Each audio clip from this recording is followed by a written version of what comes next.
Welcome to Live Your Passion. I'm Alex Stephen, your host this morning, and I'm from Life Transforming Treasures.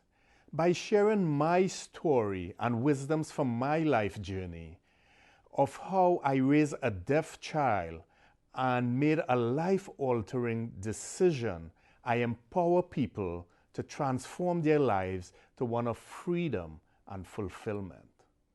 I'm an author, a speaker, and a transformation coach. On Live Your Passion, what we are doing are bringing guests to speak to you about the challenges and obstacles they faced in their lives and to share with you their wisdoms so that you could use what's relevant in your journey to help you transform your lives. This morning, my guest is a very dear friend of mine, Heidi Bertram, and I'll introduce her and let her talk about what she does and what she's going to share with us today. Welcome, you, Heidi. Alex, pleasure. Yeah. Happy day, everybody. And I just want to say once again, thank you for having me on the show today, and thank you for this opportunity. I am the CEO of a company called Be More You, and I have a wonderful partner whose name is Patricia Bennett. And what we do is we created relationship workshops for women to inspire women to grab hold of their passions in life. This is so appropriate. And live a life that they love. So we have workshops, we have coaching calls, and we have a radio show called Happily Ever After, and it's on iTunes. It's a podcast. It's actually at number 2 on occasion, and it inspires women to live your own unique happily ever after. So I'm here today to share some of my journeys, and it's such a pleasure because Alex and I know each other from Toastmasters, right. And I had the pleasure of evaluating one of Alex's speech. And your speech was so touching and so moving of how you came from Trinidad with your entire family to support your child who was deaf. And it so touched and moved and inspired me that I did bring my tissues because during that Toastmaster evaluation, I remember it touched me so deeply that I wept. So what a gift, Alex, for you to be here and sharing your passion and allowing me to be a guest today. Yeah, and you're welcome. And I remember that speech. It was follow your heart. Despite what people tell you, you got to follow your heart and that inner voice. So today, I want to start off, with your story. If you could tell the audience a little bit about, growing up. So what were some of your dreams and some of your accomplishments, growing up your home? So, give us a little background of Heidi. My pleasure. Well, with the name Heidi, could only guess my parents. My mom is from Germany, and she came over at the age of 21. And my dad is from actually close to this area, Rosendale, but has German and Norwegian background. So I was raised by a woman who pretty much came over from Germany, left everything behind. She was a child of war. So her family came over and had to start from scratch. So was raised with very simple values. A roof over our head, love, great health, and the power of the Spirit, the power of God is very, very important. So very much a loving family. My parents have been married for 55 years. Wow. And just a gift in itself, Alex. Yeah. And so as a result of that love and bond, we had a family that pretty much was like the Waltons or Brady Bunch or even the Leave It to Beavers. So very close-knit family. I have an older sister and a younger sister, so I'm one of 3. I'm the middle child, and you know what they say, sometimes the middle childs are a little rebellious. And growing up, I was part of a middle-class family, and my dad did well, but there were occasions where the economy was difficult and he struggled with a few jobs, and so we didn't always have as much money as we would have or I would have liked. So some of my passions were to dance and to skate and to be a really good tennis player. And so fortunately, my dad had that same passion I think he wanted a boy, actually. And maybe should have been named Harold. But so I played pretty much every sport, through the Frisbee, through softballs, baseballs. But you did good in tennis. Tennis was your game. Tennis, I love tennis. My father taught all of us in the family, and I was the one, Alex, who just loved it. And so I had this dream. I would dream that I was Chris Everett. And I would bounce probably 1,000 tennis balls on the driveway and pretend I was serving. And you'd see, the neighbors would look over and say, what's going on with this woman? You'd see all these tennis balls throughout the yard. And I kept envisioning myself as this woman that one day would be playing, whether it be a pro level or competitively. And I wanted to be in a Division I school. So how you did in high school in terms of tennis? In terms of tennis, I did well. I was very competitive. My freshman year, I played number 2. I had a really great rival on the team. Her name was Kim. So Kim, kudos to you. And she was very competitive. And what happened was I ended up maintaining the number 1 spot from sophomore to senior year. But I loved it, Alex. It was a passion of mine. Right. And so when it came time to graduate and go on to college, I had always dreamt of going to a really great school to play tennis. But that did not happen because of how things were in your home financially. So you want to tell us a little bit about, how things turned out. You had your dreams here, but in reality, you could not achieve it right away. So just tell us, briefly how that played out for you. Okay. What happened was, because of financial situations, my parents pretty much said it builds character to earn your own degree. Right. So I chose to go to a state school because that's what I could afford. Right. And as a result of that, I went up to a state school, North Adams State. My best friend was going to be my roommate. And when I got up there, during orientation, the few days before the start of school, this voice inside of me, Alex, said, go home. Leave. This is not the place. It was almost as though that inner voice, the spirit, something was telling me to get out of there, leave, and just go home. So I grabbed the bus, went from North Adams to Milford, and phoned up my mom and said, hi, Mom. She said, how's school going? I said, I'm home. I'm at the Dunkin' Donuts in Milford. Would you come and get me? Yeah. And she said, okay. And I'll never forget that ride from Dunkin' Donuts home, just sobbing.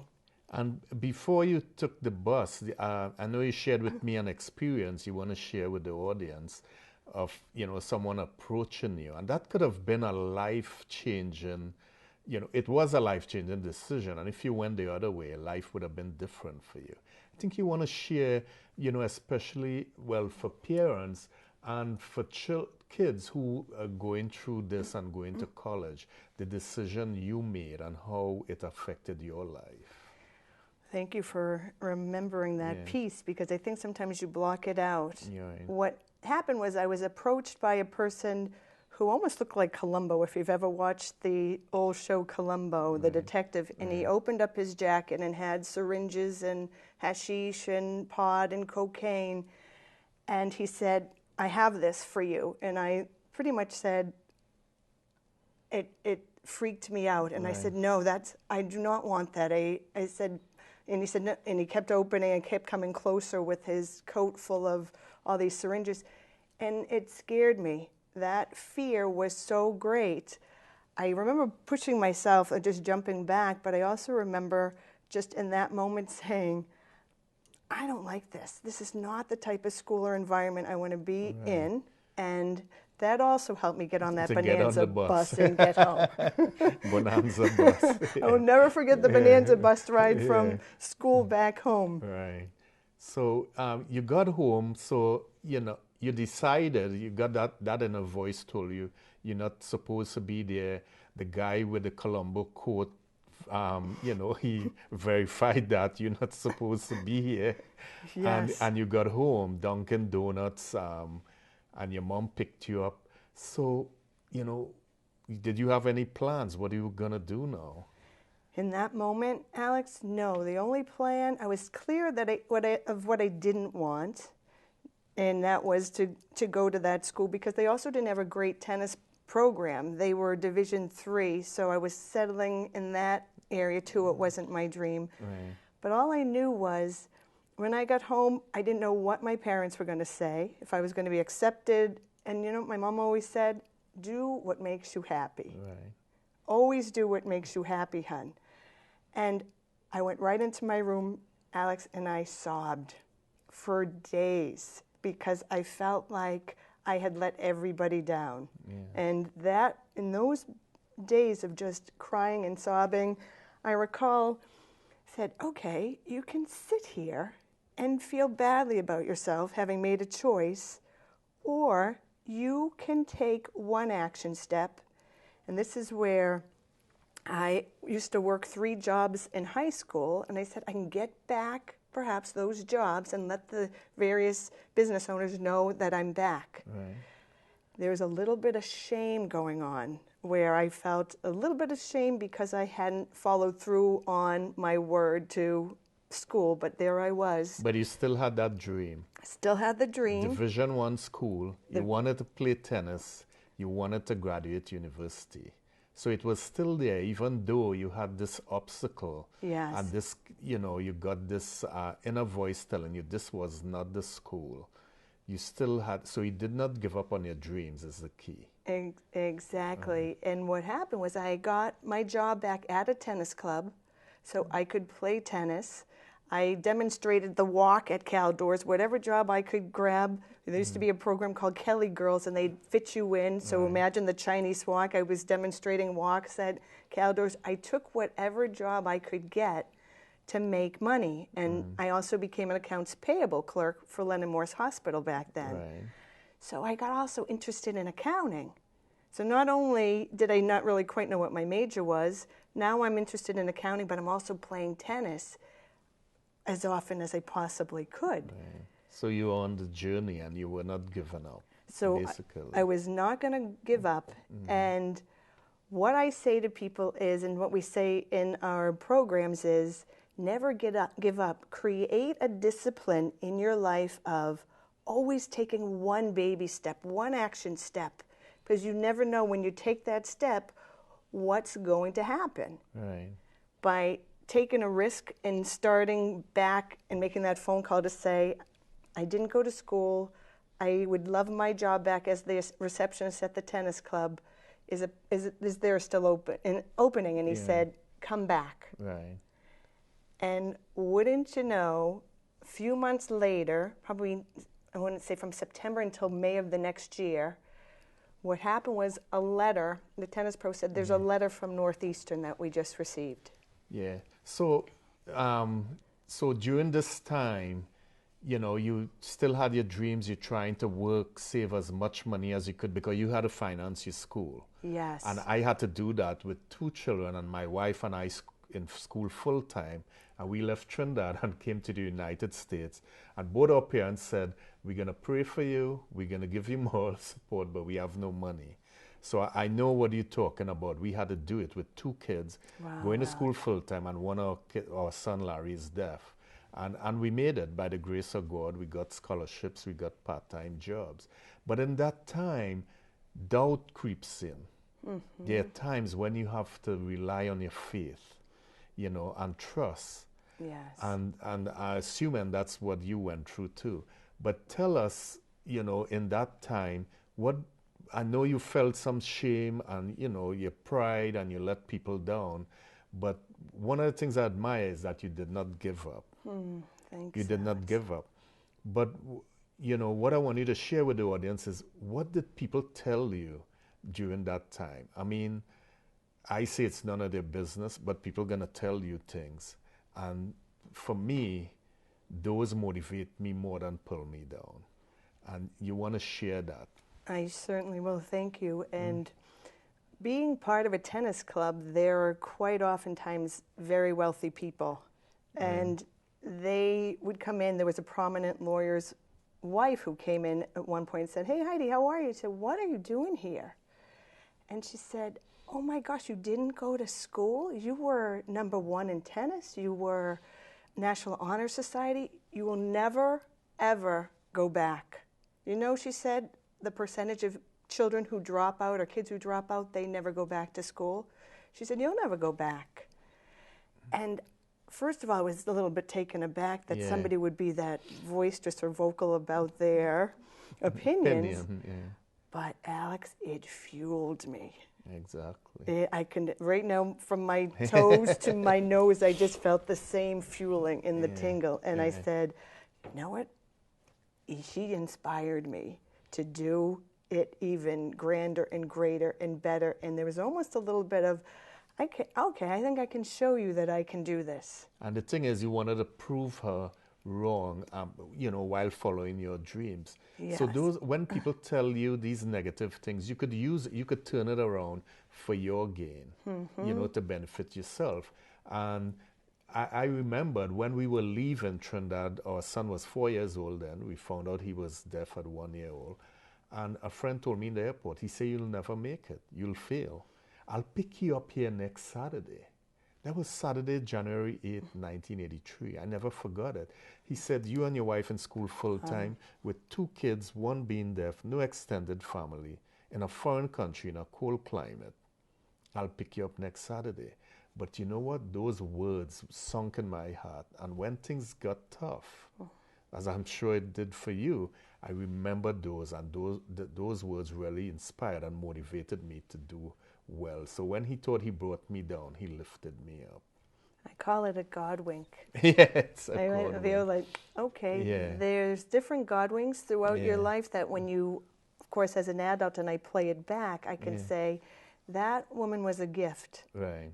Who inspired me with those negative words. Sometimes we do, and I say this to all the viewers, don't let any other person's negative words ever put you down. Just, you can hold a different context of, I'm a gift, I can do this, I can create a life I love, and really take that almost as inspiration. And you know, there's a joke I want to share, is that, you know, it's a joke, but it could be true too when you really look at it. Someone told me 90% of your friends do not care about your problem. And the other 10% are glad that it's you that has it. So interesting. So, you know, that's the way you have to look at it. It's you. You have to, you know, you have to live for you. You do. It might sound a little selfish, but you can't live for other people. Alex, basically. I so agree. I totally agree. So at the tennis club, as fate will have it, you know, the letter came. You had, you know, you had no idea. You wanted to go to a Division I school. You did not have the financing. You did not give up on your dreams, and you kept going. You kept playing tennis. You were instructor for a while too. Also. Yes, I helped with clinics there as well. So you were in the mix, so to speak. You were in the mix, and this, you know, it's not a coincidence. It was for you. So share with us the story of the letter. That letter changed my life, and I think even before the letter, what I say to everybody is, when you have a dream, share it. So when I was at the club, I would say to the different tennis pros, my dream is to be at a great school playing tennis. And so one day, one of the tennis pros grabbed hold of all the letters, and the letter wasn't addressed to me personally, it was addressed to the tennis club. So the pro said, Heidi, you've got to take a look at this letter. Northeastern is having a one-day winner-takes-all scholarship. They're going to invite 10 incoming freshmen to compete in a tournament. It's one day, and he said, I think you should call them and sign up for this. Well, it was as though the fairy godmother who had her magic wand and just went boop. Well, there was the opportunity, and I immediately called, but there was a little bit of a fear of, wow, what happens if I actually get this? And so fear of success. Fear of success kicked in. And I said, you know what, Heidi, you don't have anything now. You've been working 3 jobs, demonstrating walks at Caldors, becoming an accounts payable clerk. Just go for it. So I remember the night before the tryouts, Alex, it was one of those nights where it was raining, so the potential for canceling it was pretty high. Wow. So I said, okay, you know what? And a few friends had said, come on out. We're out. We're going to have some celebration. So I did. I participated in a fun party, thinking it was going to be canceled. Well, the next day, the coach called and said, we've squeegeed off the courts. We're ready. We're going to actually have it. Come on out. It's outside. So come participate in the tournament. So there was my mom running around the house trying to grab my tennis skirt. She said, you've been waiting for this for the last year and you don't want to blow it. Yeah. So I drove over my 1973 VW Beetle, which had the big moonroof and leaks coming down. So I'm basically almost holding the umbrella up in my car. Got over there. They're all running around the tennis courts warming up. And the coach at the time said, hi, I'm Dr. Hope. Dr. H-O-P-E. Pinky Durrett Hope. And it was another God wink. I said her name was Dr. Hope, and I had always hoped to have this opportunity. Yeah. So leave it to the tennis goddesses, the energy, it all lined up that day. And I had to play 9 other women who were there. Right. Alex, it was almost as though God had my racket. One match after another, I had won, and I beat all 8, and this other girl had beaten all 8. So the coach said, come on out. She said, we're having a playoff, Heidi. I said, okay.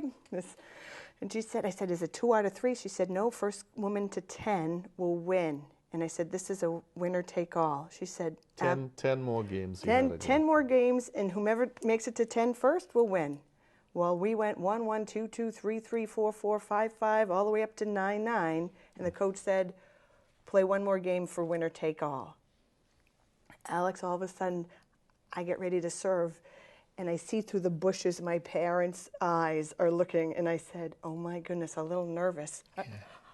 I look over, and my mom, they didn't want me to see them, but I did. Yeah.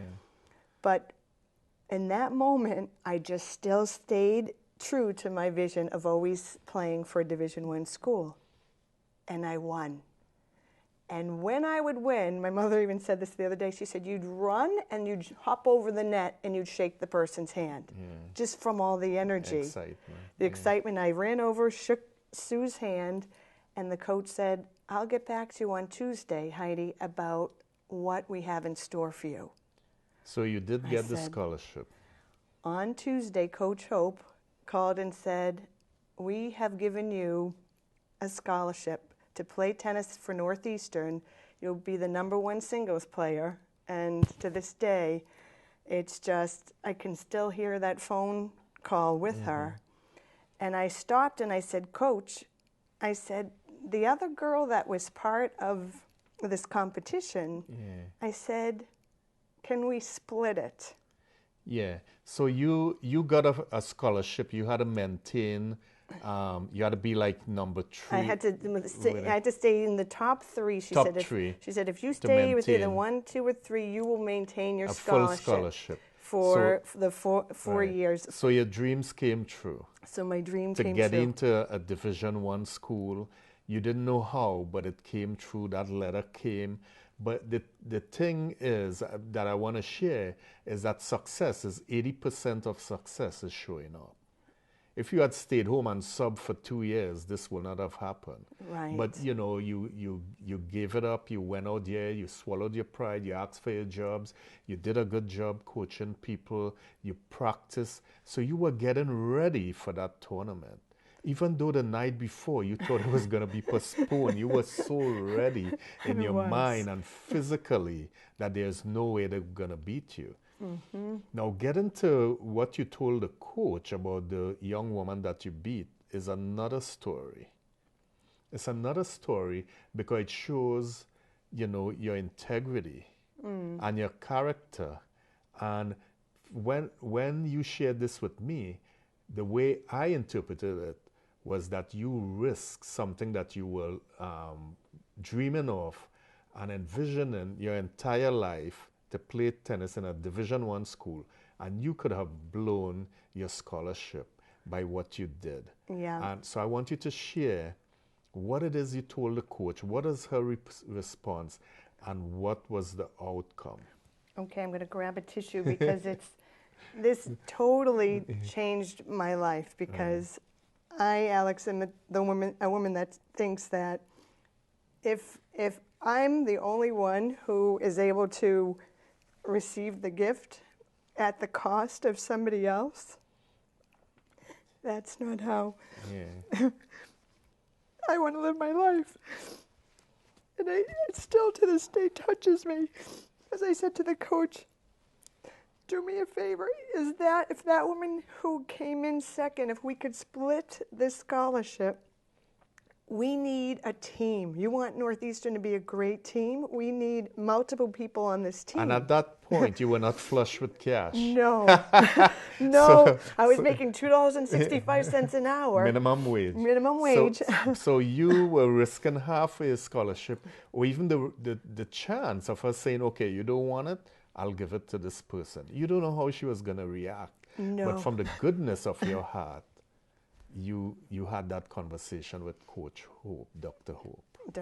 And she said, I think the phone dropped. It was like, yeah.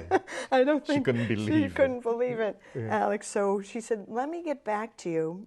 And in that period of 24 hours, she said, I'll call you tomorrow, Heidi. And I really think, to your point, I said, okay, so if I get half, I'll work a few part-time jobs. But the woman who I beat by basically one game was really a great player and a good person. And so the coach called me and she said, I went to the athletic director and told her your story. And she was blown away and said, this is one special woman. Exactly. And she said, she gets to keep her scholarship and we'll give the other woman a partial. And I was so thrilled, to the point where I said, this is fantastic. And it's like, when you take a risk like that on behalf of somebody else, you never know how it's going to play out. But that woman became one of my dearest friends and saved me when I couldn't find a dorm. She then helped me because she gave me a room at her parents' house to stay at. So you don't know how it's going to come back. Yeah, the karma. The way I describe that is that life has a boomerang effect. Yeah. Whatever you throw out comes back to you. The thing is, we do not know how it's going to come back. True. And that just shows the character that you had. At that early age, you had to be in your early 20s or 19 or something. Yeah, 19 or 20. To do something like that. So not to say that you were versed in personal development and all these things. And it shows the upbringing from your home, from your parents, the values that were embedded in you. And it came out in that moment. And that is what I want people to get on the show. These are the types of things, the wisdoms that you could use to help you in your challenges, in your life journey. And never, ever not honor what's in your heart. And that's why with the programs we have, Be More You, it's about living from your heart and taking risks that other people may think are strange, Alex, or they may have said, what were you smoking, Heidi? But in that moment, that was what I knew, which was true to me in my heart. Right. So really staying true to your own commitments to being in integrity, being a good person, and wow, the rest is history. Yeah, and that's that's great. That's a great story. The values in there, and I want to tell people in the audience, sometimes you're gonna fall off the wagon. It's not gonna be perfect, but the thing is, you have to get up. Get up. And as my friend and mentor and my speaking coach, Les Brown, says, when you fall, try and fall on your back. Because if you could look up, you could get up. And you want to keep getting up. That's the whole thing about life, is fall 7 times, get up 8. You got to get up, and that's what you did. And I mean, Northeastern Division 1, my daughter went to Northeastern. Not on a tennis scholarship. It helped with the wallet and the payments, right. That's for sure. So it's good. So, pretty good, how things the way I look at it, Heidi, is that you took a step back in order to move forward. You could have gone and settled for for the state school. I'm not saying anything against the state school, but your desire and your dreams was Division 1, and you had it in you. You were number 1 in high school. Yeah. Right? You were in the tennis club. That wasn't coincidence. You were there training for that one-day tournament. Yes. You were there. You didn't know it. But the thing is, you showed up. And that's what you got to do in life. Show up. No matter what your circumstances or challenges might be, you got to show up. Alex, you're so right. And then by showing up, well, as I said, Dr. Hope was the name of the coach. Right. Yeah. Here we are, play it 30 years later. Do you know I just sent her a thank you note? Just within the last month, I have not seen Dr. Hope in 30 years, Alex. And from a place of sheer gratitude, that one day with Dr. Dorette Hope totally changed my life. Right. And I wanted her to know how much it changed my life. And do you know, one of her friends said when she got that note, I have to say she was in a low moment because she had retired, and said, I wonder if I had impacted any of my students. Wow. And here the note showed up saying, you touched my life. It was that moment that was pivotal. And she said, you brought me inspiration by saying thank you for the gift. And she said, I never knew, Heidi, how much that had touched your life. Yeah, people never know until you tell them, being in gratitude. And if you don't tell people how grateful you are, someone said it's like wrapping a present and having it here and you never give it. Good one. So when you have the opportunity, tell people how grateful you are. Don't wrap that present and leave it there. And in having this conversation, I want to support this conversation by giving a free gift to the audience, which is a personal development power pack. Please go to www.personaldevelopment.com. That's personaldevelopmentpowerpack.com, and get a free gift just to support this conversation. Oh, fantastic. Yeah, so I want to switch gears. So we got through your school, so now you're Division 1, you graduated in accounting, and you're ready to hit the world, and you have all these ambitions. Tell us, what were your ambitions in terms of work, and what you envision yourself doing out there as a young woman graduated from this top university in Boston? Well, because Northeastern was a great co-op, we had a great co-op program, I did become an accountant. From those part-time jobs as the accounts payable clerk, I got inspired, received my accounting degree from Northeastern. And what I realized, Alex, was at the time, I then set another goal. I mean, I think internally I always had these desires. I didn't formally write it down, but I set a goal, thanks to my friend Sue's brother, who said, I'm going to be a millionaire by the time I'm 30. Well, I said, I'm going to be a millionaire by the time I'm 40. And we high-fived.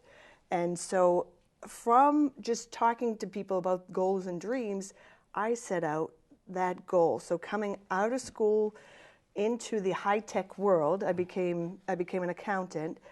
I had this goal in the back of my head. And I realized the goal actually stemmed from the fear of not having enough money, that insecurity, that safety, that we wasn't able to do as many things as I wanted to as a child. So I was motivated a little bit by the fear of not having enough. Didn't want to grow up broke. Didn't want to grow up broke. Yeah. I wanted that safety and security. And so I set out to just do whatever I could do to work up the corporate ladder. Now, I also had radical feminists as my professors in school. I mean, radical feminists, and I drank the Kool-Aid. I was that woman who came in the pink stripe, this gray stripe, pinstripe with the bows. I was dressing like the man. I was taking the golf lessons. I studied under the feminists who said, Make sure you bring no femininity into the corporate world. You act like a man, and that's how you're going to succeed. And you got that at Northeastern University when you were there, some of your professors. Some of my professors were women in management courses were taught by some of these women who were, okay, you get in there, this is how you are to be successful. Right. So share with us how that, how that affected your life, taking that stance, how it affected your life down the road. It was a big cost to me from the standpoint of my own uniqueness, I'm one of those, I enjoy fun, I like to wear pink and pearls and pumps and be a little bit girly on occasion. I was wearing the gray pinstripe. I almost felt as though I was a man and I became a little bit masculine, which when it came to dating, Alex, it was difficult. It didn't work. It absolutely didn't work. That's why I'm 52 and single, is because I had to look at the cost of having that type of demeanor, which was drive and drive and drive and continue almost competitively compete with people at work versus partner with them. So you were successful in your career as an accountant. You achieve your goals of being, the financial goal you had. Yes, I became an executive. That was part of my goal, to have a corner office and to achieve financial success. I retired at 39. I beat it by a year. Right. So you were ahead of the game. I was ahead of the game, and yet there was still an emptiness. Still an emptiness. And you never got married. You never had children. No. So, there's a cost to taking that sort of stance. But, all is not lost. You took that stand when you were in school. You're successful in business. And you had a long relationship with your... right after high school and college and into my 30s, I was dating one man for all those period. Yeah, that period of time. So share with us, you had all these accomplishments and things that you miss out in your life. What turned it around? What made you change and say, you know what, this is not how I want to live my life? Wow, Alex. So at 39, when I retired, and I had a retirement party, and they presented me with a plaque and said, "Thank you, Heidi, for your dedication."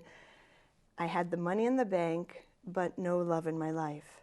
And of course, shortly thereafter, 9/11 hit, and the whole market blew up, and then I lost the money. So now what I worked for, which was this big nest egg, was gone.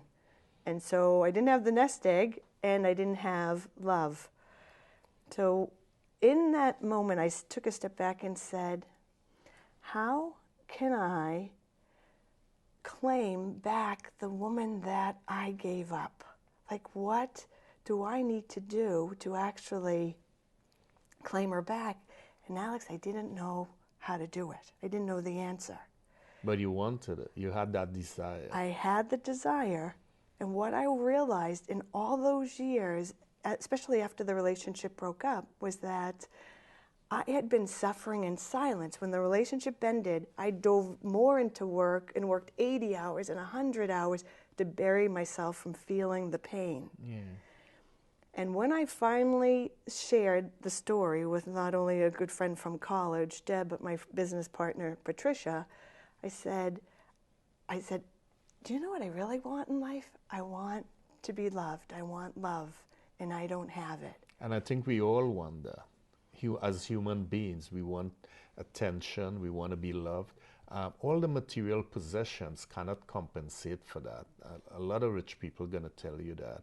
I'm not saying you don't want to be rich, you don't want to be wealthy, but the point is, as we could tell from this conversation, it's balance. Mm-hmm. You need balance. Instead of going too much to the left, too much to the right, you want to, you want to maintain and prioritize what's important in life. And it's okay if things don't go the textbook way, but it's important to get back on track and not everybody's life is written the same way or lived the same way. True. But it's good, with good that you had a chance to reflect and come back on track, with Trisha and all these people and this company that you have now and things that you do. And I think, too, the other thing I realized, if I could share this and everybody can learn from what I had to struggle with, is I thought I could gain happiness from every external source, Alex. I had 12 jobs in the 15 years at Stratus. I thought by changing jobs, something would, I just kept moving up the ladder, but I thought variety. I owned a tennis store. I helped as at Braeburn Tennis Club as one of the assistant coaches there. I thought the more I did externally, I would find love there. Maybe buy a new outfit, but that was short term. I didn't realize I had to stop, look inside, and feel the feelings of perhaps what I didn't want to feel, which was the sadness of not having a really deep, loving relationship. But that's where you gotta, acceptance. You gotta accept where you are. Yes. Because if you want to go somewhere, first you had to know where you are. Mm-hmm. If you want to go to New York, okay, where am I? Medfield. If you don't know where you are, you'll never get in New York. You're probably gonna get there, but it's gonna take a long time. Yes. You might end up passing through Michigan or something. So being aware, accepting where you are, these are the types of things that you have to do in order to, get on the track that you really desire. Yeah. So I know so from there, you went back into corporate again. I started my own company. Right. So when the market crashed and I lost a big nest egg, I needed to get money again. So I tried to start a nonprofit called Live and Give, and that was a struggle. And because sometimes you try to put those dreams out there and it doesn't happen as fast as I wanted, but I started a company which was an internal audit consultant. Yeah, internal audit. I'm a CPA, certified public accountant, and I give that up, and I'm not going back. I bless my accountants, my CPA. Debits I and love credits. him. Yeah. So it's good foundation. My career was more in finance and being a corporate lender for a long time, but I admire people who go back. It wasn't easy because, once again, I had mud on my face a bit because they had a retirement party for me, a little bit of shame. So now I'm calling up a few bosses saying, is there a chance, or another dear friend of mine, Kathy, who had become an audit director, I said, may I get a job back in your particular company? She had moved on to another company. I said, this time as a consultant, I'll have a little bit more flexibility. And so she spoke to the CFO, whom I knew as well, and he said, she's back in the game, bring her on. Yeah. And that's how my consulting company started to unfold. And you started to work the long hours again and get back into that cycle, so to speak.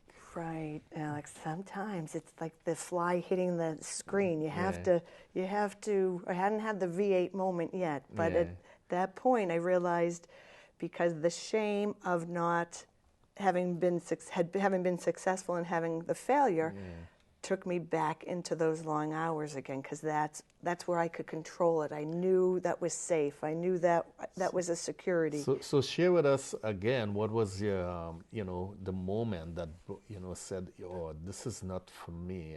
I'm doing the wrong thing here.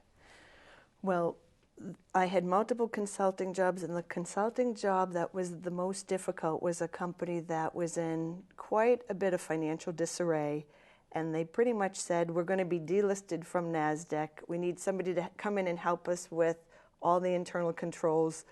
And my other real dear friend, Kathy, and I were staying at the job until 3 and 4 in the morning, trying to get things done. And they said, we need you to come tomorrow, Heidi, as I became their audit director, and present the status of the controls. Alex, the pressure and the stress was so great on me. At that point, I mean, it was eating at me. And I found myself at Milford Hospital, hemorrhaging, just sheer panic, sheer pain. The stress had gotten my body so sick. Affecting your health. Affected my health. I was in the hospital, and I really, at this point, said, you driving yourself like this, like a hamster on a treadmill, once again, this voice said, stop. Yeah. And I said, I heard that voice before.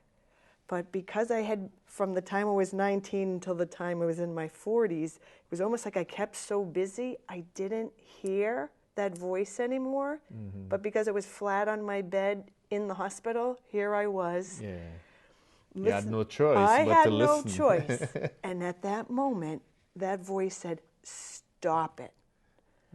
And I said, I have to stop, because I could get so sick that I wouldn't have life. Yeah. And so I went to the CFO and at that moment said to him, let's create an exit strategy. I will get you through year end, and if it's possible, I would like to leave after year end. And he was shocked. Is it more money? Is it? Yeah. I said, no. I had a vision that day, Alex, of driving down the long driveway at that company and waving goodbye. And I said, if there's one thing I know in my heart of hearts that I want people to know is never sell your soul and spirit to the devil. When that voice says no, you have to act. Yeah. And I did without a plan. Right. And I had another going away party. Yeah, another going away. Nice bottle of Monet. Yeah, another going away party. So share with us, so that was your then and your how you did things. So now, what is Heidi Bertram doing now? And I like to say happiness and joy is an inside job. And this is what you'll get from this conversation. It's inside. So now share with us, share with the audience, what it is you're doing now. How is life for Heidi? Wow. No board meetings. I get to hang out with my friend Alex. Yeah. It is calmer, more peaceful. I'm listening. I'm in gratitude. I have created this phenomenal company, Be More You, with my real dear friend Patricia. And there's a fire back in my belly of igniting people's light. Because what I realized, Alex, was I think we all have this beautiful light burning inside of us, and we can either, sometimes it gets snuffed out, we allow it to get snuffed out, but by sharing my story, sharing my journey, the light inside is on in me, and I want everybody to ignite that light inside of them. That light. Ignite it, light it, and be brilliant in this world. Be beautiful, but be yourself. These stories are not easy stories to sometimes share. Yeah. And I know when I do share them, somebody is touched, moved, and inspired. Somebody. And, someone said that our stories, the life that we live, is not really for us. The reason we live them and the experience we have is to share them to help other people on their journey. And this is what we're doing at Live Your Passion, is to share with you these wisdoms and these experiences to help you, to help the audience. And that's what we're striving to do here. So Heidi, in wrapping up the conversation, it was great. Always a pleasure talking with you. Thank you for this time, And Alex. I just want to ask you if there's anything you would like to share in wrapping up, you like to share with the audience as we close this session. Absolutely. My gift to everybody is to always be yourself, always be authentic, live from your heart, live from your passion. Think in terms of long-term, the legacy that you want to create and leave behind. I want to create a legacy where people say, that woman Heidi, she leaves footprints of love on everybody's hearts. So I want people to create a life they love doing what they love with the love of their life. And with that, what we do at Be More You is we have these weekly love notes. And every Monday you can log in and you can sign up for one of our love notes on www.bemoreyou.co.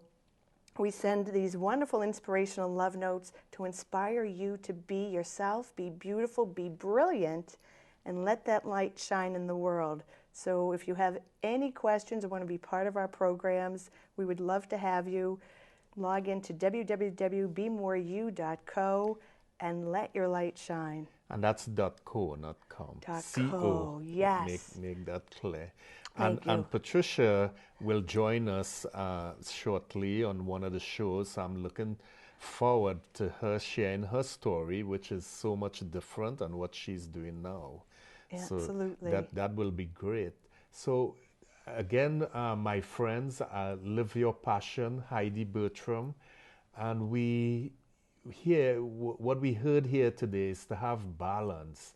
And when you take a step back, do not give up. Once you show up, your opportunity is going to come, as Heidi's opportunity came at the tennis club. She had no clue how she was going to go. I'm working at $2.65 an hour, minimum wage, trying to save money to go to a Division I school. I don't know when she was going to get that money, but the opportunity came because she showed up and she never gave up. She was in the mix, following tennis, being in tennis, her love, her passion. So you got to follow your passion.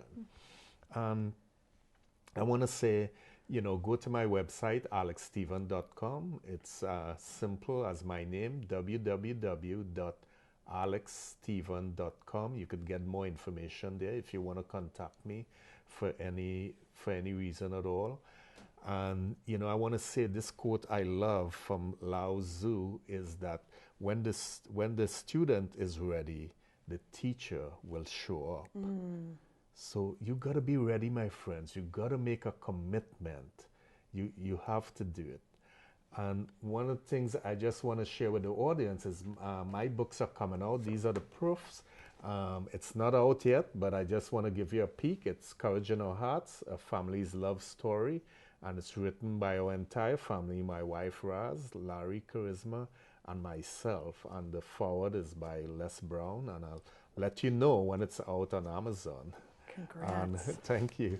And then we have an accompaniment to it, which is a study guide, a workbook, and it's Discover Your Inner Treasure. And it was inspired by Courage in Our Hearts, and written again by 4 of us. And there's my lovely granddaughter on the cover here. Oh, that's fabulous. Ravina. With her arms up. Her arms Love up. that, I got Alex. that the day before we sent it to the graphic designer. She was on this school trip on the apple farm and orchard, and I took it, and we were trying to figure out what to put on the cover, and I said, that's it, discover your inner treasure. Fantastic. That's my wish for everybody, is to discover their inner treasure. So thanks to my guest, Heidi Bertram, for being with us today. Thank you, Heidi. Such a pleasure. Thank you, Alex. Thanks so much for joining us today, and see you next time on Medfield TV, Live Your Passion.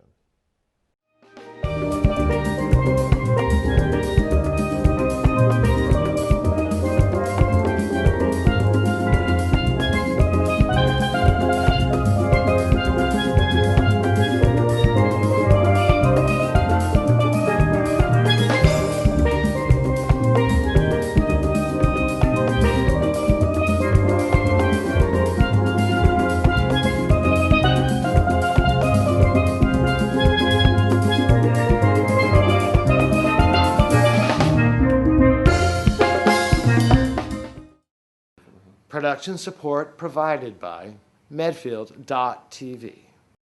Access to our community. I'm Roberta Lynch, and you're watching Medfield.tv.